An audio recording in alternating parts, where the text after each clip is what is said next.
Good evening. Before I respond to President Trump's speech and what he said tonight, I wanted to say a few words about what he didn't say, because when you analyze a speech, sometimes what is more important is what somebody does not say as opposed to what they actually say. Some examples. At a time when over half of older Americans have no retirement savings, I did not hear President Trump say one word, not one word, about Social Security or Medicare. During the campaign, as we all remember, President Trump promised over and over and over again that he would not cut Social Security, Medicare, or Medicaid. It was a cornerstone of his campaign. But in his first address to the nation, he didn't even mention Social Security or Medicare once, not a single time. Even worse, President Trump has proposed a massive cut to Medicaid, massive cut, threatening the nursing home care of millions of senior citizens and the health care of many, many of our children. I urge President Trump, keep your promises. Tell the American people, tweet to the American people that you will not cut Social Security, Medicare, and Medicaid. Further, I did not hear President Trump tonight mention the words income and wealth inequality, or the fact that we now have the widest gap between the very rich and everyone else since the 1920s. I did not hear President Trump mention the fact that as a result of the disastrous Citizens United Supreme Court decision, a 5-4 decision, we now have a corrupt campaign finance system that is allowing billionaires to buy elections and undermine American democracy. How could you give a speech to the nation and not talk about that enormously important issue? Furthermore, not only did President Trump not mention the issue of voter suppression, what Republican governors are doing all over this country to make it harder for people to participate in our democracy, but the truth of the matter is his administration is now working overtime with Republican governors to make it harder for young people, low-income people, senior citizens, and people of color to vote. That is an outrage. Perhaps most astoundingly, at a time when the scientific community is virtually unanimous in telling us that climate change is real, that it is caused by human activity, that it is already causing devastating problems in our country and all over the world, I did not hear President Trump say one word, not one word, about the need to combat climate change, the greatest environmental threat facing our planet. Not only did he not mention climate change, he pledged to increase our dependency on fossil fuels. Furthermore, at a time when we have more people in jail than any other country on earth, disproportionately African American, Latino, Native American, I did not hear President Trump say one word about how he was going to fix a broken criminal justice system. Yes, we must support the hard work of men and women in the police departments and the sheriff's departments all over this country. But we must end also the disgrace of having more people in jail than any other country on earth. Furthermore, at a time when we need the best educated workforce in the world to compete in a highly competitive global economy, I did not hear President Trump say one word, not one word, about the need to lower the cost of college and to do what countries all over the world are doing, and that is to make public colleges and universities tuition free. It's an enormously important issue, impacting millions of families throughout this country. Not one word about making colleges more affordable, not one word about addressing the crisis of student debt. During his campaign, President Trump told us that he was going to take on Wall Street and drain the swamp. Remember that? He was going to drain the swamp. Well, the swamp, big time, is now in his administration, which has more millionaires and billionaires than any presidential administration in history. Amazingly enough, for somebody who was going to drain the swamp, who was going to take on Wall Street, his chief economic advisor, Gary Cohn, is the former president of Goldman Sachs, one of the major financial institutions that paid billions of dollars in fines for their illegal activity. That's really draining the swamp. Needless to say, I did not hear President Trump say one word about another campaign promise that he made to the American people, and that was to reinstate the Glass-Steagall Act. Now, that's a little bit about what Trump did not say tonight. Let me just say a few words about what he did say. The truth is that some of what President Trump said tonight, it sounds good on the surface.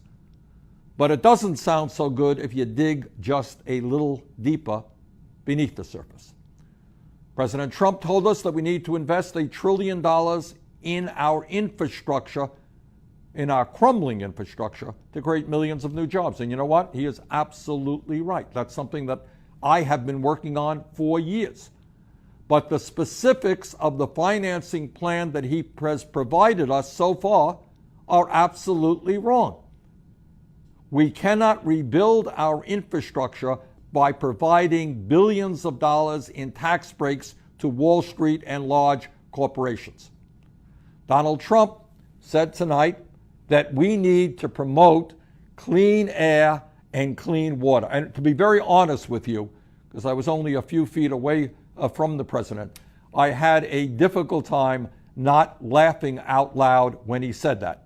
Because on this very, very day, he signed an executive order rolling back President Obama's clean water rules and has appointed the most anti-environmental EPA administrator in our nation's history. President Trump said tonight that he wants to substantially increase funding for the Pentagon. What he didn't say tonight is that he will come up with that $84 billion in increased funding for the Pentagon by slashing programs that benefit the working people of this country, that benefit the elderly, that benefit the children, the sick, and the poor. Now, here's the truth. At a time when our country spends more on defense than the next 12 countries combined, when virtually every major defense contractor has committed fraud and has had to pay fines to the federal government for their fraudulent activity, at a time when the Pentagon has buried evidence of $125 billion in bureaucratic waste, President Trump wants to increase defense spending by $84 billion over the next year and a half. And let me be very clear in stating that I think those priorities are wrong. We should not be cutting massively programs for people in need and then significantly expanding spending for the military. And let's be also clear. The $84 billion that President Trump wants to pump into the bloated Pentagon budget could, just as one example, provide free tuition at every public college and university in this country and begin to reduce the crushing burden of student debt in America. That is a choice. Do we add another $80+ billion to the Pentagon, or do we allow every qualified young American the ability to go to college tuition-free in a public college and university and substantially reduce student debt? I think the choice is clear. I think we do not need to greatly increase Pentagon spending. And while President Trump wants to slash programs that the elderly, the children, the sick, and the poorest Americans desperately rely on, he also thinks that it is a great idea to provide nearly $3 trillion in tax breaks to the top 1%. Middle class shrinking, 43 million people living in poverty, the rich doing phenomenally well, and Donald Trump wants to provide $3 trillion in tax breaks for the people on top. That is an outrage. Furthermore, President Trump claimed tonight that American corporations pay the highest tax rates in the world. We're going to have to lower substantially tax rates on large corporations. What he said is untrue, not true. According to the Government Accountability Office, one out of five large profitable corporations pays nothing, zero in federal income tax. Today, we are losing $100 billion in revenue every year because corporations are stashing their cash in the Cayman Islands and other offshore tax havens. These corporations don't need a tax cut. They need to start paying their fair share of taxes. Tonight, President Trump once again made it clear that he plans on working with Republicans in Congress who want to repeal the Affordable Care Act, throw 20 million Americans off of health insurance, privatize Medicare, make massive cuts in Medicaid, raise the cost of prescription drugs for seniors, eliminate funding for Planned Parenthood, while at the same time, he wants to give yet another massive tax break to the wealthiest Americans, which is what would happen if the Affordable Care Act were repealed. As he did during his campaign, Donald Trump claimed that he would bring down the cost of prescription drugs. A few weeks ago, he even said that the pharmaceutical industry was, quote, getting away with murder, end quote. But if Donald Trump really wanted to take on the pharmaceutical industry, he would have told his Republican friends in the House and the Senate to pass legislation which I introduced today with 20 senators, allowing Americans to import safe, low-cost medicine from Canada. We should not have to pay the highest prices in the world for the medicine we use. Since the beginning of this year, we have seen unprecedented grassroots energy from Maine to California. Last week, at Republican town hall meetings across the country and at more than 150 rallies that took place from coast to coast, the American people sent a clear message about what they expect from Congress. As a result, the Republicans are getting very, very worried. They're not so cocky anymore about simply repealing Obamacare. And they should be worried because the American people are standing up. And what they are saying loudly and clearly is, no, you're not going to repeal the Affordable Care Act. No, you're not going to destroy it. You are going to improve it.